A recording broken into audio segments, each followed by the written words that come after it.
I remember sitting in my car thinking like, oh God, this is going to be so embarrassing. Like, I don't know what I don't know. And I am scared. Like, I don't even know how to handle myself in these networking events. But I'm so grateful to old Sabrina for saying, you know what?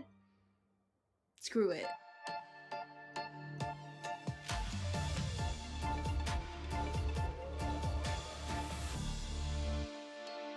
Hello and welcome to Authentically Cyber. I'm your host, Kathy Chambers, along here with Sabrina Caplis. Sabrina, welcome to the show.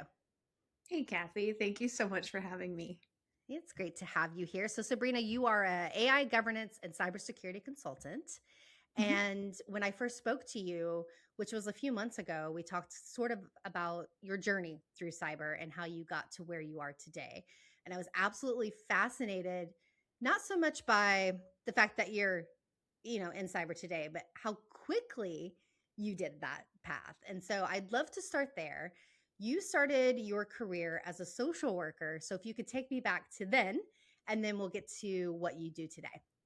Yeah, of course. My journey into tech was definitely kind of a winding trail and even more winding once it came to cybersecurity and AI. But essentially, I started working in social services as a vocational specialist with the justice involved, with the unhoused, veterans, individuals with disabilities. And so my role was to help them find stability, jobs, housing, independence. And I started noticing during that time, especially during COVID, that there was more and more opportunity that was sort of mediated through technology.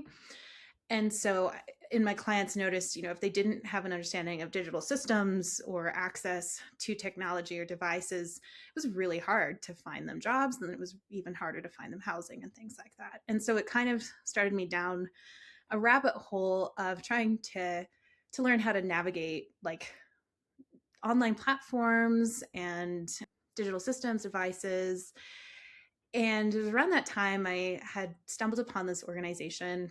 It's called 80,000 Hours, and they do research into the most impactful career fields that are addressing some of the world's greatest challenges. And from a few markers, be it from, economic mobility to environment to politics, misinformation, etc., across the board, sort of the field that they had focused on in their research, or not that they focused on it, just that they had learned through the research, was having the most impact, was AI governance and security. And kind of in a quixotic fashion, even though I didn't have much tech experience and I was just a social services person, I was like, you know what, I'm just gonna go try for that, because I think that's really interesting.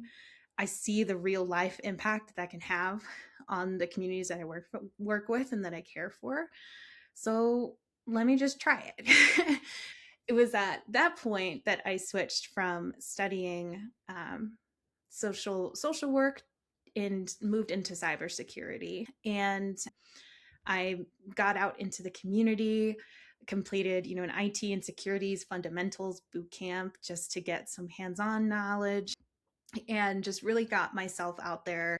And it was through my mentors and the friends that I made that eventually landed my first role in cyber, which was just a small little like internship.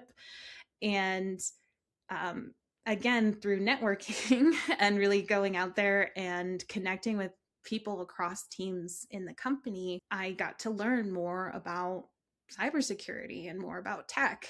And eventually the day came when I was asked to join the GRC team and specifically join the AI governance and security team. Did you ever have imposter syndrome once you got through that and you got through the boot camp, and you started your internship? Was there ever a time where you felt like you didn't belong there or that you needed to learn more? Oh yeah, all the time. And there's still times like that still happens. To me, I see imposter syndrome as this complex character in my story, right? Like it can be a good friend, like a supportive friend, and it can be a total frenemy, like not great thing.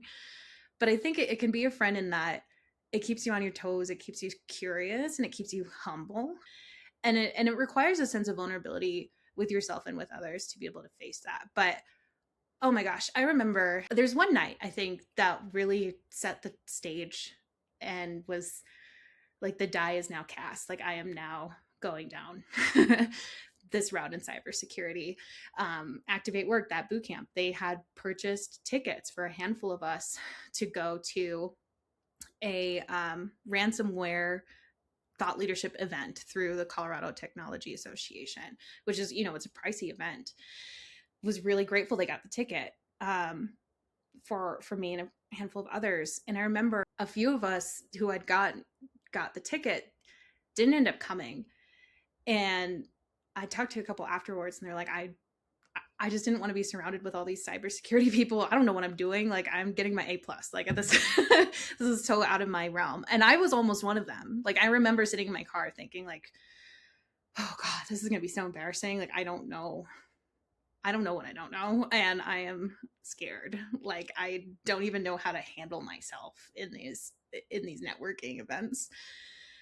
But I'm so grateful to old Sabrina for saying, you know what? Screw it. Like, F it, we bought. Like, we're just gonna go. And if we're embarrassed, it's fine. Like, at least we can enjoy this and just say that we went. I think about too, like, I'm so grateful that old Sabrina saw Sabrina who I am now and saying, like, she's worth it. She's worth looking dumb, failing, like putting myself out there and being vulnerable, because at least I'm planting the seeds, or she was, and I'm so grateful to her. But yeah, I remember that night because I go in there, never been to a networking event, barely know some of these cybersecurity terms. And I brought my backpack. Like I looked like full student mode. No, everyone there is like dressed nice. Like I was dressed nice, but not like nice. And I sit down in the first row was full. So I sit down in the second row, pull up my computer, and I start typing like a mad woman. And I remember the woman in front of me looked back and she's like, "Are you typing emails?" And I was like, "No, I'm sorry. I'm being too loud. I type ferociously. I'm just taking notes." And she looked at me and she smiled. Little did I know that she was like one of the keynotes of that event. And she goes up and she's like, "I just want to take a moment and draw attention to this young woman here. She's doing what we all should be doing. She's curious. She's actually taking notes, paying attention, and engaging right now." Because I think a lot of us just get too complacent, and it's important that we keep that edge and we keep that curiosity. And her name is Gina Yacone. And I went up to her after and I thanked her. And we ended up chatting for a long time and parked in the same parking garage. So we chatted even longer. She's still a close friend to this day, right? And she's actually the reason she advocated for me and kind of looked into open roles at her company. And that's why I got an internship that later turned into my first AI governance role, right? Like, wow. I think about, had I listened when I was sitting in my car to the imposter syndrome that day and saying, I'm going to look so silly. Like, I don't know what to talk to. I don't even know what questions to ask these people. Like, if I listened to that voice, I don't know that I'd be sitting here right now doing this podcast with you, Kathy, right? Like, I don't know that. And so I'm really grateful for rising above that imposter syndrome. But also, I'm never going to demonize it. Like, I do have a lot of gratitude toward imposter syndrome because, like I said, it keeps you humble, it keeps you curious, and it gives you a realistic viewpoint on yourself and what your capabilities are and the questions that you need to ask. It's only an enemy if it keeps you from doing what you could. It's an enemy if it prevents you from trying. And I think that's where a lot of people fall into that trap. And I don't know.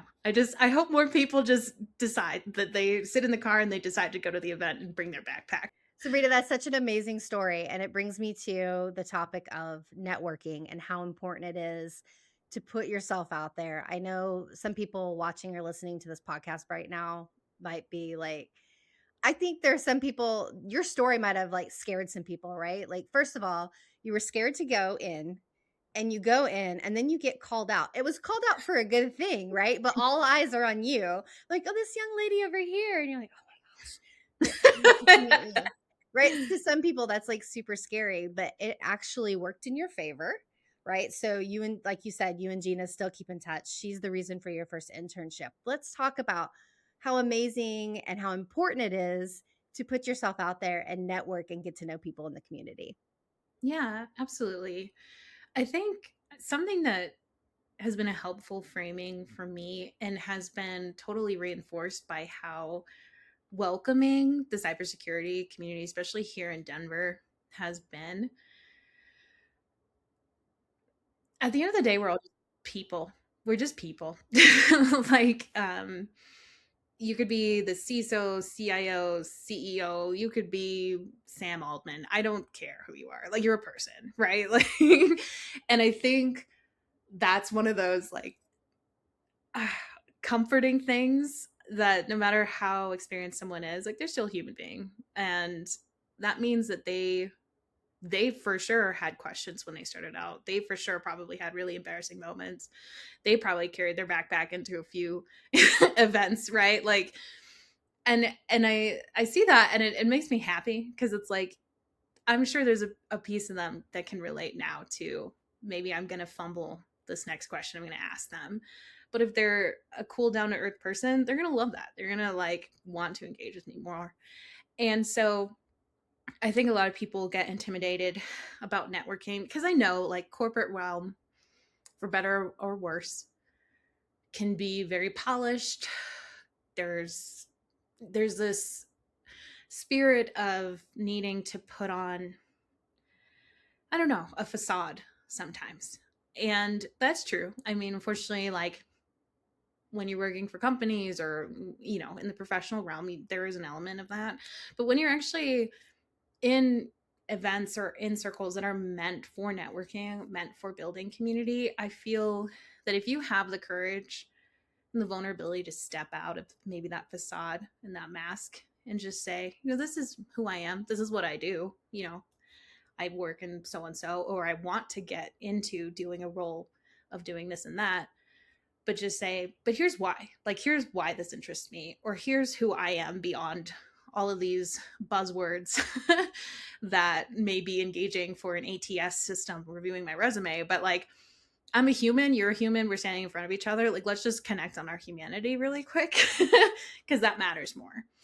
And I think that was something that has really been helpful to me because when I go to networking events or whatever, I'm not out there trying to be like, I need to find a job today, or like, I need to find a client today. Like for me, I'm like, no, let's make some connections. Let's learn some stuff today and be genuine in those connections because you can absolutely tell if someone's trying to connect with you from a transactional approach, like they're trying to get something from you. And unfortunately, yes, corporate realm, professional realm, there is an element of that. However, if we can step beyond that and level set and say like, no, there are things that I can learn here and there are things that I can offer, um, that has been really helpful. Yeah. Some There's been some people that I've helped mentor. I even feel weird saying that, but people that I've just met with and done, calls like these, and they've shared like, I hate going to these networking events because it feels so transactional, it feels so fake. And I'm like, that's okay. Like it doesn't have to be. If you want to go in there and just be who you are and connect with people the same way you would if your friend threw a party and you would just go up and just want to talk with them and connect on a human level, do that. Maybe it's not as common, but it's important we be able to do that. You will find your people. And I try to explain this to everyone. And I think that for the people who are fearful or scared of kind of like joining the circle, people always say, if you go to conferences, everybody's in a circle. And I always say, join the circle. And I know it's like super intimidating, but if you join the circle and you observe, you'll know almost immediately if those are the right people for you. I mean, you get a feeling, right? And I think too, and this has been something that's helped me in the GRC AI governance realm because you have to be able to communicate with help desk people as well as the board, right? You have to be able to channel in and speak to the points that are resonant for whatever group you're speaking with. And I think the same thing goes for networking because, for me, I'm not a hands on hacker. I don't spend all night trying to jailbreak AI systems, right? Like I'm not trying to jailbreak whatever new version of Claude just dropped. However, even if on the surface, me and someone who does something like that may not have a lot in common, I'm excited about meeting them because it's like, you know what? That is ripe opportunity for me to learn something. Like I can just sit down, shut up and learn if they are willing to teach. And if they would like to learn about what I do or what my lived experiences, I absolutely would love to share about that too. So I think 100% there are people out there that will just like work in synergy with you, and you will have that like kismet sort of feeling in a platonic, like these are my people. But I also think there's a kernel of that in everyone that you'll meet. Like there is a shared humanity, and there is something there that you can connect with them on. We all have our lived experience. We all wake up every day, and we might have completely different perspectives, completely different values, whatever, but there's still this ability to learn and to connect. And I think that has been really helpful with me, of course, coming from the social services era. Like I've needed to connect with my clients. I needed to find common ground to be able to advocate for them. And that really instilled in me, you know, I had clients who were former gang members or have gone through immense trauma that I could never understand. But I knew that what we could share is that I had the empathy and the compassion to listen, and they had the willingness to share. And sometimes the seats change, right? Um, and I think looking at things through that lens, that bigger picture, it's not the end of the world if I misspeak in this networking thing. It's not the end of the world if I don't give my 30-second pitch the way that I wanted to, or if I asked a silly question. Like, no, what matters is what I tried. What matters is I had this interaction with another human being. And you never know the ripple effects that that can have as long as you approach it with that curiosity and that kindness, right? And that sense of community. I've talked about this before at conferences and webinars, things like that in AI governance, and I think this is applicable across any field, right? I call it like the 4 C's of success. It sounds so like LinkedIn-y, like ooh, Yeah, get ready to get your post out. Let's go. yeah, Yeah. let's go. But it pretty much it's the first to me, it's curiosity, right? Being willing to learn. In the AI governance sense, it's because a million things are always dropping. And you gotta be willing to stay on your toes. But curiosity from a networking standpoint is, I want to learn about who you are. What do you do? And genuinely listen, not just listen to reply. And then that plays into the second C, which is communication. So you mentioned like finding your people. Then also, sometimes we have to tailor our communication or tailor what the questions or the things that we talk about are depending on who we're communicating with. And then that third piece is community, right? Like doing that zooming out, focusing on our shared humanity, focusing on like what's something we could build together, what's something we could like walk away from with this, no matter how small the interaction. Um, and just engaging and learning from one another, because that's the beauty of networking is there's all these human beings here with lived experience, like with perspectives that I don't know or maybe share, but I can learn from their perspective. Like to me, I see that as like a blessing. I'm like, oh my goodness, like how exciting! Like I can just go home and take these little tidbits that I can carry on with me. And then that fourth C is courage, because it does take a lot of courage to step up, to put yourself out there, to engage, even if you don't feel confident in where you are in your current professional stage, or confidence in your grasping of whatever cybersecurity topics, whatever. But just being able to have that courage, and then that humility to say, this is what I understand, this is what I don't understand, let's talk. Let's just learn, right? Like for me, I think it's almost like a form of playfulness. Like you hear TED Talks where they're like, as an adult, you need to make sure you hold on to that sense of play. It used to be dolls or toy trucks or whatever, but maybe now as adults, it's learning, hey, there's this new standard that just dropped. Let me go look at that. Or this new hacking method. Let me go play with that. Or there's this networking event. Let me go engage with some people I've never met before, which is scary.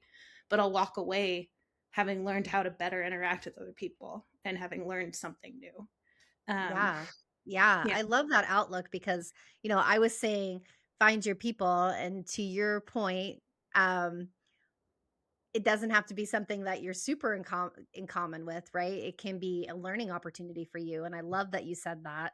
I am a naturally curious person. So I always like joke, like if somebody gets really excited about something and I'm not, I always say, I'm excited that you're excited. Like Yeah. I'm happy that you're happy right now. Like it could be like, I have zero interest in what you're talking about, but your passion and your excitement makes me happy for you. Yes, So, I absolutely. mean, I love that you say that because your perspective is actually much better than mine. Because even if you don't have something in common with the people in that circle, at least you can ask questions and maybe you can take home something new and learn something that day. So, thank you for sharing that. I think that's great. Love the 4 C's. Writing it down so I can steal it and put it on a LinkedIn post right now. Tag me. Just kidding. But I love it. That's great perspective. We started this interview off with, or I started it off with how fast you made your way into AI governance, which I think is amazing. It's basically 2 years to kind of get into it, 3 years to start working professionally. What do you think it was? Do you think it was the fact that you just love learning so much? Or do you think that you networked your way into it, which is, I know that you learned there. I didn't want to say that. That makes it sound like you Oh, cheated your way into the job. But yeah. what was it that got you there so fast in that 3 years? I think so. I think it was a culmination of a few things. Definitely, I've many nights just late into the evening studying and doing my work stuff on top of my school work stuff. I don't know how to survive all these years of full-time school, full-time work, volunteering, family, serving as a caregiver, like all these things all at once. Um, but I think, yeah, that drive to really go networking 100%, because in a lot of things, it's not just with cyber, but like with anything, 9 times out of 10, it's who you know, not what you know, that gets you in your foot in the door, but then it's what you know that carries you beyond just your foot in the door, right? So that's important. I think too, I have always been someone similar to you. Like, I'm very curious about things. I love to learn about like all the things. Just like if there's some, I used to do this thing. I don't know if Wikipedia still has it.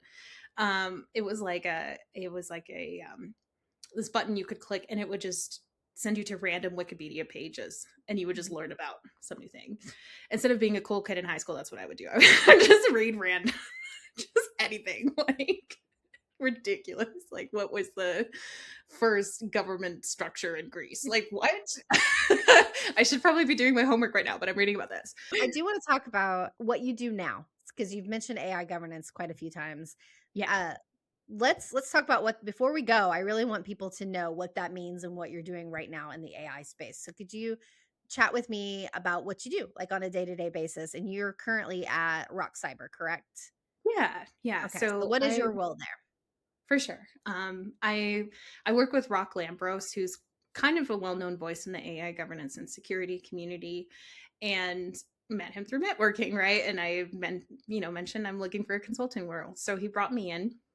So my day to day, just dependent on the engagements, it's a mix of strategy or assessment or design. Since our firm, it's called Rock Cyber, we do general cybersecurity services, AI governance and security services, pre-audit readiness across the board, right? Some days in engagements, I'll be advising executives, helping them think through responsible AI adoption, aligning that with their business priorities, or holding workshops, walking leadership or legal teams through regulatory exposure, third party AI risk, how to structure their internal oversight. It takes a lot, right? So it's a lot of the fundamentals of the GRC piece, and then some of the fun of innovating and crafting new approaches and policies and frameworks to apply to our clients. What would you say that I listen to a lot of webinars, a lot of podcasts, I read a lot, and everything is saying like, you've got to be in AI. If you're going to be in cyber, you have to start studying AI. Like if you haven't started to study AI or agentic AI, if you're not in it, you're behind. You have to do it right now. What would you say to the people who AI is huge, right? There's so many different paths and there are so many things that people are still learning as we go, as like you mentioned. Where do you start? Where would you recommend that somebody start? If you said you need to learn AI, what does that even mean? Like what is step 1 of learning AI? It depends on what is the arena or the discipline within AI that interests you. Like if you want to just understand what the heck is AI? Like thankfully there's a lot of free resources online to help you to understand the basics of it. And then if you're like, okay, well then how do you govern AI? Or what does securing AI even mean? What is jailbreaking a model? Like what are these terms that you might hear at conferences or whatever. The discourse about AI, it almost feels like AI doomerism, or if you're off the AI train, like you're the world's ending. Like I do believe it's not gonna go away anytime soon. I Mhm. do believe it's gonna become more commonplace. I do believe that people should be paying attention and upskilling within their ability. Kind of speaks back to the digital literacy piece that I had seen previously. That there are opportunities that will be born, out of understanding certain tenets of AI that maybe won't be available to others. But that doesn't mean it's the end of the world or like you need to feel behind, because this is still new, it's still evolving. And that's where I put on that curiosity hat, where I'm like, how exciting, man. You've given a lot of great advice. Thank you so much for being here. No, seriously, it's been a pleasure. Where can people find you, Sabrina, if they want to get in contact with you or just follow your work? Yeah, I'm most active on LinkedIn. So if anyone would like to connect, I do have a Substack under Rock Cyber. I've only published one thing there so far, but I do have other things published on LinkedIn. Um, yeah, if anyone ever wants to reach out or do a one-on-one, let me know. It might take me a while to get back to you, but I will eventually. Yeah, but thank you so much, Kathy, for having me on and letting me talk about everything under the sun. I Oh, I really love it. I appreciate loved having you on. And this is the season 1, so maybe in season 2 we can bring you back. And honestly, Sabrina, by season 2, AI will have evolved even more. And so maybe we'll just focus just on that, and then we'll have like a whole hour just to chat about that. So thank you so much. I appreciate your time. To all the viewers and listeners, I appreciate your time as well. And I hope to catch you guys on the next episode.